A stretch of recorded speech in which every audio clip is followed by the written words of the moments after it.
Hi guys, it's me, the Mallu Banker. So, ഇപ്പോൾ ഒരു 1 week ആയിട്ടുണ്ട് ഞാൻ വീഡിയോസൊക്കെ പോസ്റ്റ് ചെയ്തിട്ട്.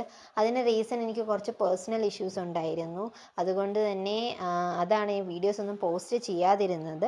സോ അപ്പോൾ ഓൾമോസ്റ്റ് 1 വീക്കായിട്ട് ഞാൻ പഠിക്കുന്നൊന്നുമില്ലായിരുന്നു. ഓക്കെ, ആ ഒരു പെരുന്നാൾ കഴിഞ്ഞിട്ടുള്ള ടൈം മുതൽ എനിക്ക് പല കാര്യങ്ങളുമായിട്ട് ബിസി ആയിപ്പോയി. അതുകൊണ്ട് തന്നെ പഠിക്കാനൊന്നും തീരെ ടൈം കിട്ടിയിരുന്നില്ല.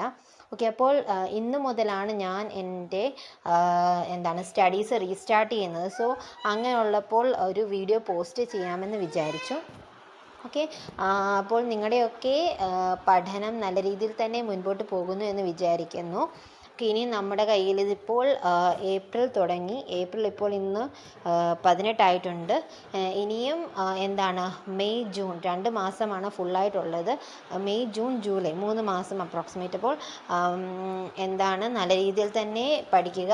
ഇപ്പോൾ പ്രിലിംസിൻ്റെ ഒക്കെ ഏകദേശം ടോപ്പിക്സൊക്കെ ക്ലിയറായി കാണുമെന്ന് ഞാൻ വിചാരിക്കുന്നു.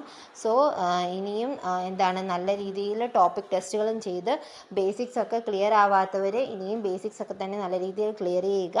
അതുപോലെ തന്നെ ബേസിക്സ് ഒക്കെ ക്ലിയർ ആയി അത്യാവശ്യം ഇപ്പോൾ RRBയുടെ ഒക്കെ മോക്ക് ചെയ്യുമ്പോൾ ഒരു 60+ ഒക്കെ സ്കോർ ചെയ്യാൻ, PO ആണെങ്കിൽ ഒരു 60+ഉം ക്ലർക്ക് ആണെങ്കിൽ ഒരു 70 അടുത്തും ഒക്കെ സ്കോർ ചെയ്യാൻ തുടങ്ങുന്നുണ്ടെങ്കിൽ, പ്രിലിംസിൻ്റെ മോക്കിൽ സ്കോർ ചെയ്യാൻ തുടങ്ങുന്നുണ്ടെങ്കിൽ ഇനി മെയിൻസിൻ്റെ പ്രിപ്പറേഷനെ കുറിച്ച് ചിന്തിച്ച് തുടങ്ങാം. അതുപോലെ തന്നെ മെയിൻസ് ലെവൽ ക്വസ്റ്റ്യൻസ് ചെയ്യാനും ഒക്കെ സ്റ്റാർട്ട് ചെയ്യുക.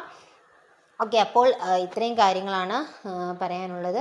എല്ലാവരുടെയും പ്രിപ്പറേഷൻ നല്ല രീതിയിൽ തന്നെ പോകുന്നു എന്ന് വിചാരിക്കുന്നു. ഓക്കെ, അപ്പോൾ ഇനിയും ഉള്ള ദിവസങ്ങളിൽ ഓരോ വീഡിയോസുമായിട്ട് ഞാൻ ഇനിയും വരുന്നതായിരിക്കും. സോ അപ്പോൾ അത്രയും ഉള്ളൂ. Thank you for watching. Bye bye.